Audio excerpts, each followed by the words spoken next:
नमस्कार प्रेक्षकांनो, आजच्या एपिसोडमध्ये इथे मानसी भूमीसाठी पाणी घेऊन येते. तेव्हा आकाश म्हणत असतो, भूमी प्लीज तू शांत हो आणि पाणी पी बरं. तेव्हा इथे आता भूमी पाणी पित असते.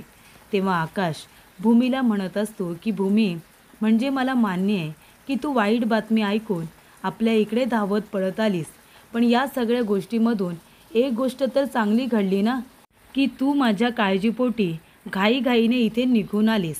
तेव्हा आकाश म्हणत असतो की भूमी, तू कुठल्या कारणाने कुठल्या कंडिशनमध्ये संकर्षणकडे राहतेस ते मला माहिती नाही आहे आणि ते मला आता जाणूनसुद्धा घ्यायचं नाही आहे. मला फक्त तुला एकच सांगायचं आहे भूमी, की तू लवकरात लवकर आता माझ्याकडे परत येशील. आणि वाईट बातमी का होईना, पण ती ऐकून तू इथे धावत पळत आलीस ना, त्याच्यावरूनच मला कळतंय की तुझं माझ्यावरती किती प्रेम आहे ते, आणि माझंही तुझ्यावरती किती प्रेम आहे. त्यामुळे आपण दोघेजणं वेगळं होणं शक्यच नाही आहे, बरोबर ना भूमी? तेव्हा भूमीला इथे खोकळा येतो. तेव्हा आकाश म्हणत असतो, भूमी अगं वरती बघ ना, वरती बघ. तेव्हा वरती पौर्णिमा आणि रागिनी दोघीजणी उभी असतात. तेव्हा भूमीला वरती बघायला सांगितल्यानंतर त्या दोघीजणी वरून खाली बघत असतात. त्या बाजूला जाऊन उभ्या राहतात. तेव्हा इथे आकाश तिला हसवण्यासाठी म्हणतो आणि तिचा खोकळा जाण्यासाठी म्हणतो की भूमी वरती बघ, माझी आई आले, अगं बघ तुझी सासू आले. आणि त्यानंतरला आकाश म्हणतो, भूमी मला माहिती आहे काहीतरी कारण आहे म्हणून तू संकर्षणकडे राहतेस, पण तू लवकरच आता आपल्या घरी परत येशील, कारण मग असं काहीतरी करणार आहे ज्याच्यामुळे तू लवकरात लवकर या घरी परत कशी येशील याच्याकडे मी जास्त लक्ष देणार आहे. तेव्हा इथे भूमी म्हणते, मला निघायला हवं, मी अचानकपणे आले ना, मला आता घरी जायला हवं. तेव्हा मानसी म्हणते, ताई असं का करतेस तू? हे बघ, तुम्ही दोघेजण एकमेकांवरती किती प्रेम करता. तुम्ही दोघेजण एकमेकांशिवाय राहू शकत नाही, हे तुला पण माहिती आहे. मग तरीसुद्धा हे घर सोडून का जातेस तू? तू आली आहेस ना आता घरी परत, प्लीज ताई नको जाऊस, भाऊजींना सोडून नको जाऊस ना ताई. तेव्हा इथे भूमी आपल्या मनामध्ये म्हणत असते की माझीसुद्धा इच्छा आहे इथे थांबण्याची, पण मी नाही थांबू शकत आणि ते कारण मी नाही सांगू शकत. तेव्हा इथे आकाश म्हणत असतो, राहू दे मानसी, तिला जायचं आहे ना, भूमीला जाऊ दे, तिला नको थांबूस.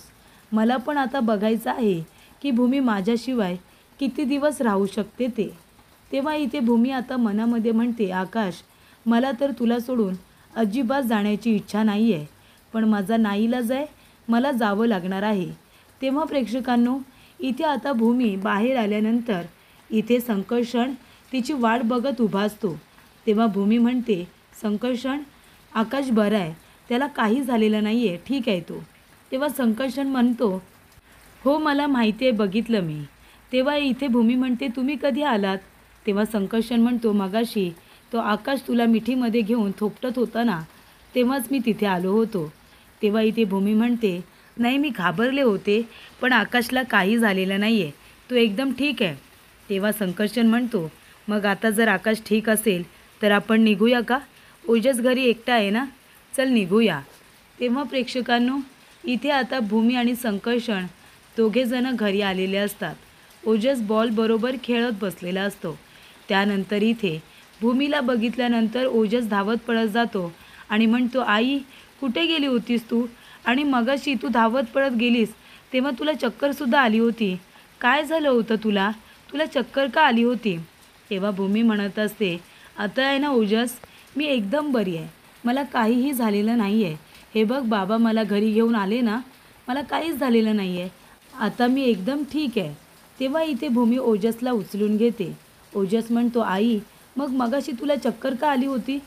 तेव्हा भूमी म्हणते, कारण ओजस कसं आहे ना, माझा आहे ना उपवास होता, तेव्हा मला चक्कर आली होती.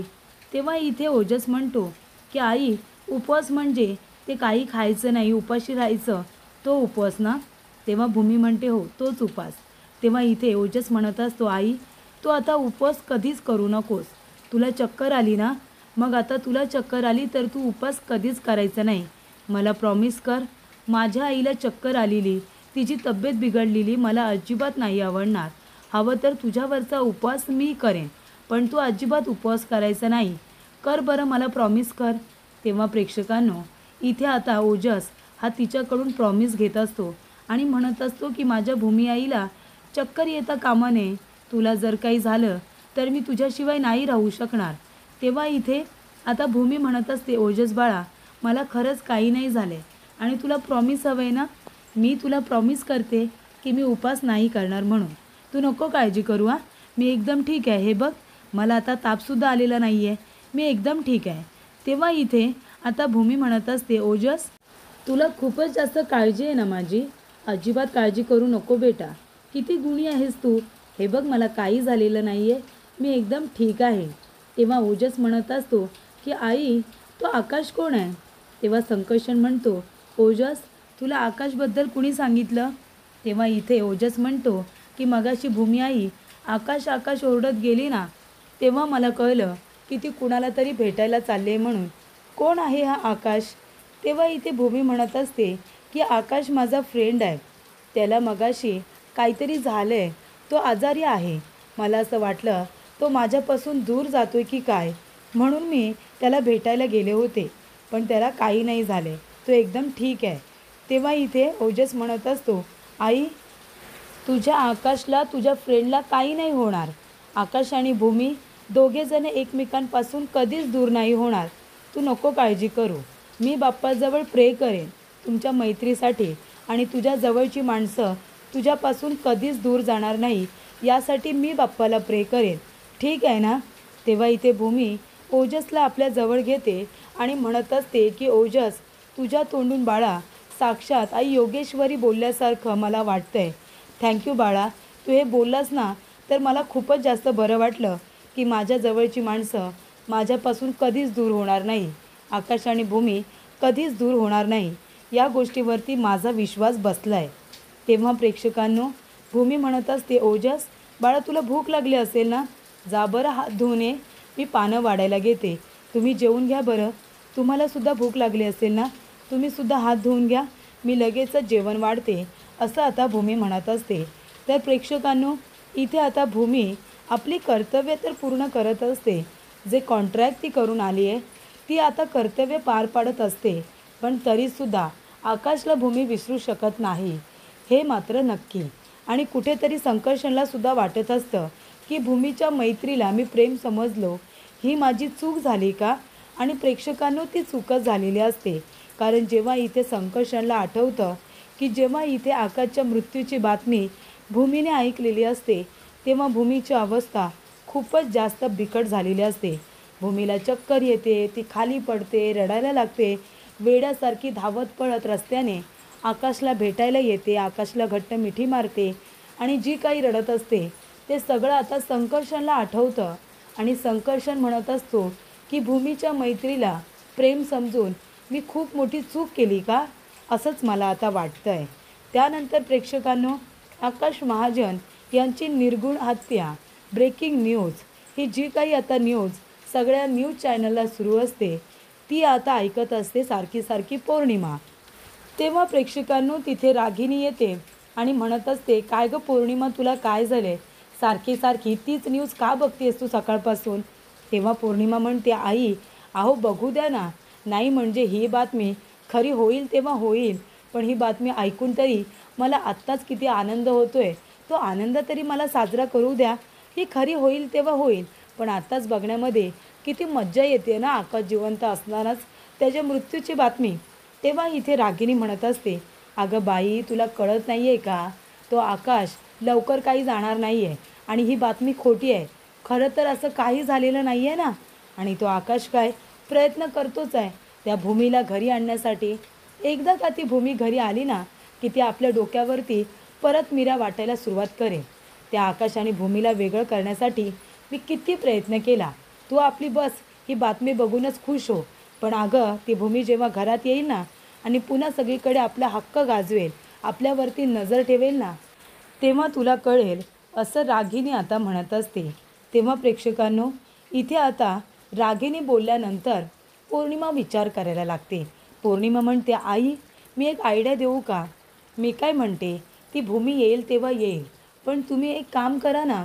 तुम्ही आत्ताच त्या आकाशकडून प्रॉपर्टीच्या पेपरवरती सह्या घ्या ना.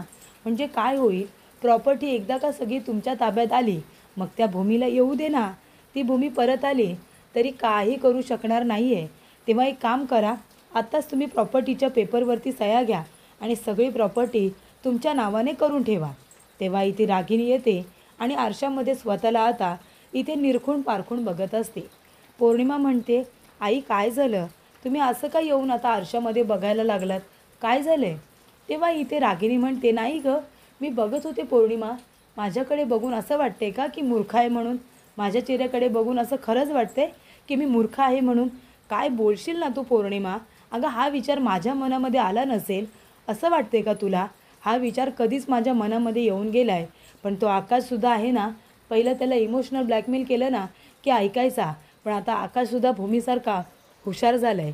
कितीही त्याला ब्लॅकमेल करण्याचा प्रयत्न केला, कितीही त्याला सांगितलं ना, तरीसुद्धा आता प्रॉपर्टीच्या पेपरवरती सह्या घेणं कठीण आहे. त्या भूमीने जाण्याच्या आधी अशी काय जादू केली आहे ना, मला कळत नाही आहे. म्हणजे आकाश माझं काही ऐकायलाच तयार नाही आहे. अगं इथे आता प्रॉपर्टीच्या पेपरवरती सह्या दूरच, इथे एखाद्या कागदावरती सुद्धा सही करताना 1000 वेळा विचार करतो तो. आणि हे सगळं ना ते भूमीनेच केलं आहे. भूमीनेच त्याला काहीतरी सांगितलं आहे. म्हणून तर आकाश एवढा हुशार झाला आहे ना. तेव्हाच ती भूमी इतक्या कॉन्फिडंटली बोलत होती ना की काहीही झालं तरीसुद्धा महाजनांच्या प्रॉपर्टीवरती, पैशावरती तुमचा एक एक पैशावरती तुमचा काही अधिकार नाही आहे. कारण हे सगळं या घरातला एक एक पैसा माझ्या क्षितिजाचा आहे म्हणून. असं म्हणूनच ती बोलत होती ना इतक्या कॉन्फिडंटली. तेव्हा इथे पौर्णिमा म्हणते, आई मी काय म्हणते, आता बघा संकर्षण आणि आकाश या दोघांमध्ये तसंच आता भांडण सुरू आहे आणि ते सगळ्यांना माहिती आहे.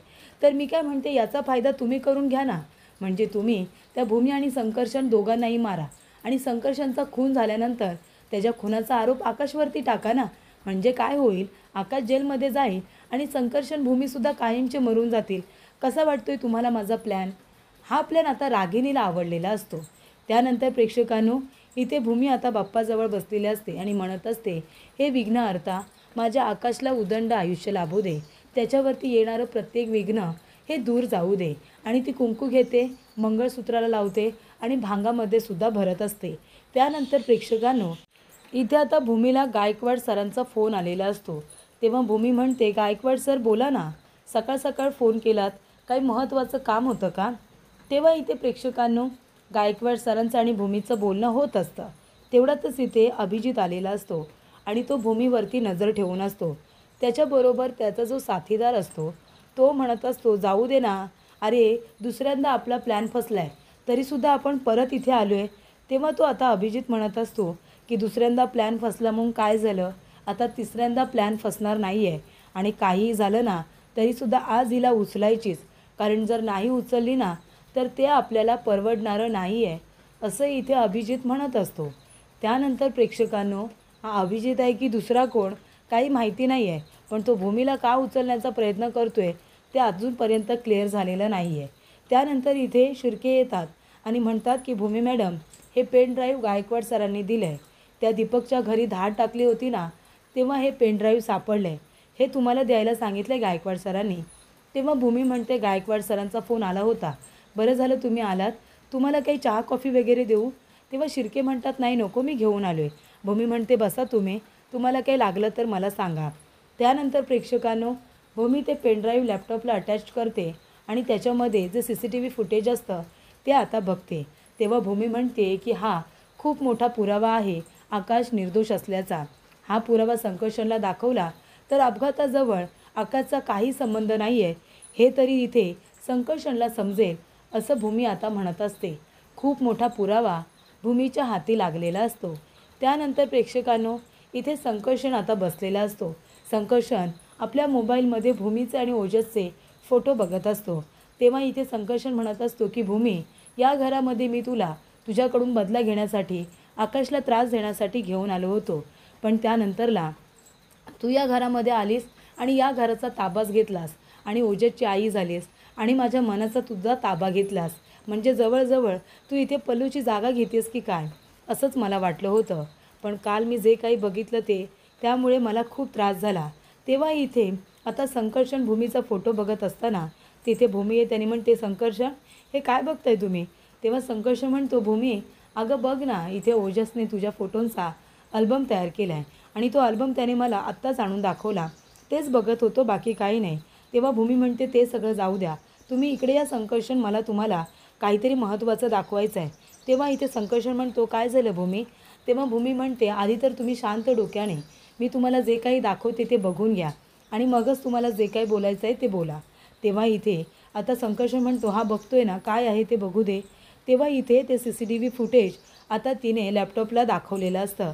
त्याच्यामध्ये दीपक आता इथे भिंतीवरून उडी मारून येतो, त्यानंतरला गाडीपाशी जातो आणि इथे गाडीचे ब्रेक फेल करतोय. हे CCTV फुटेज आता मिळालेलं असतं. त्यानंतर प्रेक्षकांनो हे फुटेज बघितल्यानंतर संकर्षण म्हणत असतो की हे सगळं काय आहे? तेव्हा भूमी म्हणते की संकर्षण हे सत्य आहे. हा बघा हा माणूस, जेव्हा आम्ही गावाला निघालो होतो ना देवी आईच्या दर्शनासाठी, तेव्हा हा माणूस आमच्या घरी आला होता आणि सकाळी येऊन आमच्या गाडीचे त्याने ब्रेक फेल केलेले आहेत. तेव्हा इथे संकर्षण म्हणतो हा तू म्हणाली होतीस मला गाडीचे ब्रेक फेल केले होते म्हणून, त्या माणसाचा चेहरा मला नीट दिसेल का? मला त्याचा चेहरा बघायचा आहे. तेव्हा भूमी म्हणते हा संकर्षण बघा ना, हाच आहे तो माणूस ज्याने गाडीचे ब्रेक फेल केले होते. तेव्हा संकर्षण म्हणतो हा तर तोच माणूस आहे ना ज्याने कोलतेलासुद्धा मारलं होतं हॉस्पिटलमध्ये येऊन. तेव्हा भूमी म्हणते हा संकर्षण, मी तुम्हाला तेच तर सांगण्याचा प्रयत्न करते ना, हा तोच माणूस आहे ज्याने येऊन कोलतेलासुद्धा मारलेला आहे आणि आकाशच्या म्हणजे आमच्या गाडीचे ब्रेकसुद्धा फेल केलेले आहेत. मग तो माणूस आम्हाला मारू शकतो तर तो आकाशचा माणूस असूच शकत नाही. तो आकाशवरती राग काढण्यासाठी हे सगळं करतोय. हे बघा संकर्षण, आम्हाला खरंच माहिती नव्हतं की गाडीचे ब्रेक फेल आहेत आणि तुमच्या गाडीवरती जी आमची गाडी धडकली होती ना त्याच्यामध्ये खरंच आकाशचा काही दोष नाही आहे. उलट आमच्याही गाडीचे ब्रेक फेल होते म्हणून हे सगळं घडलं. या सगळ्यात संकर्षण आकाशची खरंच काही चूक नाही आहे. माझ्या आकाशने खरंच काही केलेलं नाही आहे आणि मी तुम्हाला कधीपासून हेच सांगण्याचा प्रयत्न करते, पण तुम्ही माझं काही ऐकूनच घेतलं नाही. या सगळ्यात माझ्या आकाशची काही चूक नाही आहे असं भूमी म्हणते. तेव्हा इथे संकर्षण शांतपणे तिचं सगळं बोलणं ऐकून घेत असतो आणि नक्की हा सगळा काय प्रकार आहे हे समजून घेण्याचा प्रयत्न करत असतो. त्यानंतर प्रेक्षकांनो इथे आता आकाश आई योगेश्वरीच्या समोर दिवा लावतो आणि त्यानंतरला आई योगेश्वरी समोर प्रार्थना करत असतो की भूमी लवकरात लवकर माझ्याकडे येऊ दे, असं काहीतरी होऊ दे की भूमी ही फक्त माझी आहे आणि ती आकाशपासून दूर होऊ शकत नाही. देवी आई तुला माहिती आहे तुझ्या इथे कृपेनेच आम्ही दोघेजण एकत्र आलो आहे, मग तू आम्हाला दोघांना वेगळं कसं काय राहू देऊ शकतेस? तेव्हा इथे भूमीसुद्धा देवाचा आशीर्वाद घेत असते आणि आकाशसाठी प्रार्थना करत असते. त्यामुळे प्रेक्षकांनो इथे आता ओजस येतो आणि म्हणतो भूमी आई मला या छोट्या बुंदीचे लाडू मिळाले. तुला कसं माहिती की मला छोट्या बुंदीचे लाडू खूप आवडतात? हे लाडू तू माझ्यासाठी बनवली आहेस ना? तेव्हा भूमी म्हणते हो तुझ्यासाठीच बनवलेत मी. तेव्हा ओजस म्हणतो मग मी एक लाडू खाऊ का? तेव्हा भूमी म्हणते नाही ओजस, हे लाडू आहे ना तू आत्ताच नाही खाऊ शकत, कारण हे लाडू आहेत ना मला आदेश भाऊ जे आहेत ना आदेश भाऊजींना द्यायचे आहेत. बाप्पाला नैवेद्य दाखवायचं आहे ना म्हणून. कसं आहे ना आदेश भाऊजी अष्टविनायकाला गेलेत ना, तिथे ते बाप्पाला जाऊन भेटणार आहेत. मग बाप्पासाठी मी नैवेद्य तयार केला आहे. तेव्हा इथे ओजस म्हणतो हां मला माहिती आहे तिथे अष्टविनायक आहेत, मला इथे आईने सांगितलं होतं. तेव्हा भूमी म्हणते म्हणून हे लाडू मी त्यांना देणार आहे. तेव्हा ओजस म्हणतो मग मी लाडू कधी खाऊ? तेव्हा भूमी म्हणते कसं आहे ना ओजस, मी तुझ्यासाठी दुसरे लाडू बाजूला काढून ठेवलेत. हे लाडू मी आदेश भाऊजींना देईन आणि दुसरे लाडू आहेत ना ते मी तुला देईन, चालेल ना? तेव्हा इथे ओजस म्हणत असतो की बाप्पा माझ्या भूमी आईला जे काही हवं आहे ना ते तिला देऊन टाक, तिला जे काही हवं आहे ते सगळं मिळू दे, असं इथे आता ओजस म्हणत असतो. तेव्हा प्रेक्षकांनो इथे भूमीला खूप जास्त आनंद होतो की ओजस बाप्पाजवळ आता तिच्यासाठी प्रार्थना करत असतो. तेव्हा प्रेक्षकांनो इथे आता पुढील भागामध्ये बघा संकर्षण आकाशला म्हणत असतो की आकाश तुला काय वाटतं रे, म्हणजे भूमीला तुझ्यापासून कुणीच दूर करू शकत नाही असं वाटते का तुला? भूमी आणि तुम्ही दोघेजण कधीच दूर होणार नाही असं वाटते का? पण हे बघ मी तुला दूर करून दाखवेन. आणि त्यानंतरला इथे संकर्षण म्हणतो नाही भावा, भूमी आणि तुम्ही दोघेजण कधीच दूर होऊ शकत नाही. घे, भूमी माझी कधीच नव्हती, ती तुझीच आहे, जा भूमीला घेऊन तू जा. आणि इथे आता संकर्षण स्वतः भूमीचा हात आकाशच्या हातामध्ये देतो आणि त्या दोघांना जायला सांगतो. तेव्हा इथे आकाश आणि भूमी दोघेजण बाप्पाला घेऊन आता आलेले असतात. बाप्पांचं आगमन महाजनांच्या इथे आता भूमी आणि आकाश या दोघांनी मिळून केलेलं असतं. तेव्हा इथे बाप्पाची मूर्ती दोघेजण आणून विराजमान करतात. तेव्हा इथे भूमी आता रागिणीला म्हणत असते की आता बाप्पा घरात आलेत, विघ्नहर्ता घरात आलेत आणि त्यांच्याबरोबर मी सुद्धा.